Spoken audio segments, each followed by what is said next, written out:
Big boss Malayalam season 6 മത്സരാർത്ഥികളെക്കുറിച്ച് 2 ആഴ്ചകൾക്ക് മുമ്പ് ഒരു വീക്കെൻഡ് എപ്പിസോഡിൽ ലാലേട്ടൻ പുറമേ നിന്നുള്ള ചില ആൾക്കാരുടെ കമന്റുകളിലൂടെ വെളിപ്പെടുത്തുകയുണ്ടായി.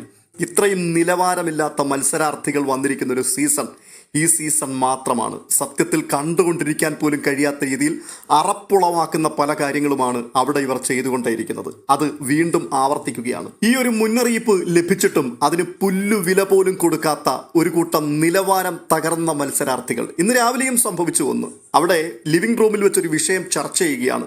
ജാൻമണി ഒരു പ്രശ്നം ഉന്നയിക്കുകയാണ്. തന്നെ നോക്കിക്കൊണ്ട് ആരോ മോശമായിട്ട് എന്തോ അഭിപ്രായം പറഞ്ഞു. അത് ആരാണ് എന്നുള്ളതിനെ കുറിച്ച് തുറന്നു പറയുന്നില്ല. അത് തന്റെ കമ്മ്യൂണിറ്റിയെ പോലും ബാധിക്കുന്ന ഒരു പ്രധാനപ്പെട്ട കാര്യമാണ് എന്ന് പറഞ്ഞിട്ട് അവിടെ നിന്നും ജാൻമണി നടന്നകലുകയാണ്. പക്ഷേ നോറ ആ പ്രശ്നം ഏറ്റുപിടിച്ചു. തന്റെ മുഖത്ത് നോക്കിക്കൊണ്ടാണ് ഇമാതിരി വൃത്തികേട് പറഞ്ഞത്. ഞാനാണോ പറഞ്ഞത്? പറയണം. പക്ഷേ ആര് പറഞ്ഞു എന്നുള്ളതിനെ കുറിച്ച് അവിടെ സംസാരിക്കുന്നില്ല.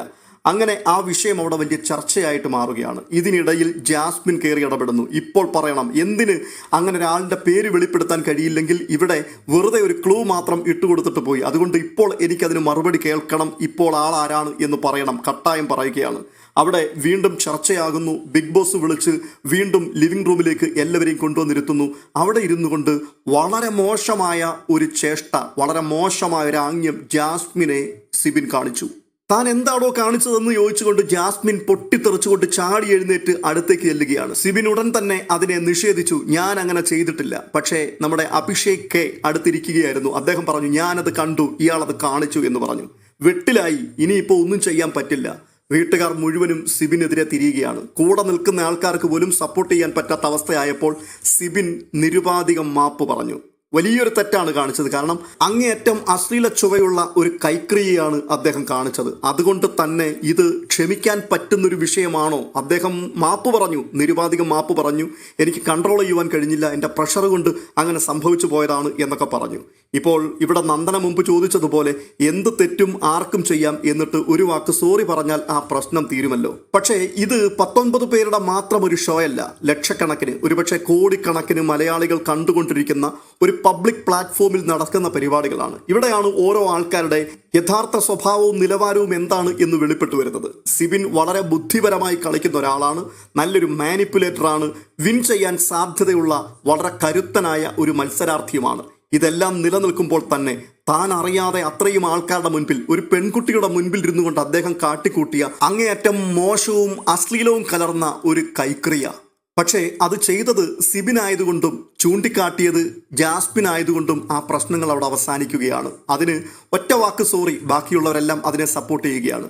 നേരെ തിരിച്ച് ജാസ്മിൻ്റെയോ ഗബ്രിയുടെയോ ഭാഗത്തു നിന്നായിരുന്നുവെങ്കിൽ, നോറയുടെ ഭാഗത്തു നിന്നായിരുന്നുവെങ്കിൽ എന്തായിരിക്കും ആ വീട്ടിൽ വരുന്ന ദിവസങ്ങളിൽ സംഭവിക്കാൻ പോകുന്ന പുകില് എന്നുള്ള കാര്യം എത്ര പേർ ഓർക്കും? തെറ്റാര് ചെയ്താലും തെറ്റാണ്. റിയാക്ഷൻസ് അതിനനുസരിച്ച് തന്നെയാണ് വരേണ്ടത്. ഇവിടെ പല ആൾക്കാരും തെറ്റ് ചെയ്തിട്ടുണ്ട്, അവർ സോറിയും പറഞ്ഞിട്ടുണ്ട്. പക്ഷേ ഒരു സോറി കൊണ്ടൊന്നും അവിടെ കാര്യങ്ങൾ പലപ്പോഴും ഒതുങ്ങാറില്ല. അത് മാക്സിമം പ്രേക്ഷകരുടെ മനസ്സിനകത്ത് എത്രത്തോളം വൈരാഗ്യവും വിരോധവും നിറയ്ക്കുവാൻ പറ്റുമോ അത്രത്തോളം പൊടിപ്പും തൊങ്ങലും വെച്ച് അവതരിപ്പിച്ചിട്ടാണ് ഇതിനെ അണയ്ക്കാറുള്ളത്. പക്ഷേ ഇവിടെ സിബിൻ ചെയ്തതുകൊണ്ടും സിബിൻ പെട്ടെന്ന് തന്നെ അപ്പോളജി നടത്തിയതുകൊണ്ടും അവിടെ ആ വിഷയം അവസാനിക്കുകയാണ്. എന്നിട്ട് കൂടെ നിൽക്കുന്ന ആൾക്കാരെ വിളിച്ചിരുത്തിക്കൊണ്ട് പറയുകയാണ്, സോറി, എനിക്ക് അപ്പോൾ പറ്റിപ്പോയതാണ്. നിങ്ങളിതിനെ ഒരു വാർത്തയാക്കി, ഇതൊരു സീനാക്കി മാറ്റരുത്, ഇതൊരു ചർച്ചയാക്കി മാറ്റരുത്. സോറി പറഞ്ഞ് ഞാൻ നിർത്തിയല്ലോ, ഇനി അത് സംസാരിക്കേണ്ട, വിട്ടുകളഞ്ഞേക്ക് എന്ന് പറയുമ്പോൾ സീക്രട്ട് ഏജന്റ് ഉൾപ്പെടെയുള്ള ആൾക്കാർ ശരി എന്ന് പറഞ്ഞ് അതിനെ നിർത്തുകയാണ്.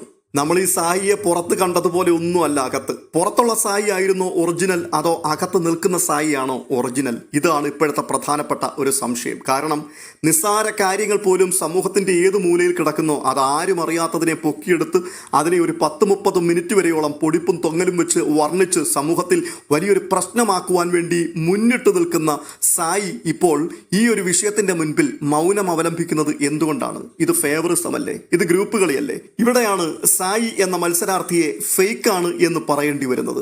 എന്തായാലും ഈ വിഷയം എത്രത്തോളം പോകും എന്നുള്ളത് കാത്തിരുന്ന് കാണാം. ലൈവിൽ ഇപ്പോൾ വലിയ സംഭവങ്ങൾ നടന്നുകൊണ്ടിരിക്കുകയാണ്. അതിൻ്റെ അപ്ഡേഷനുമായി വീണ്ടും എത്താം.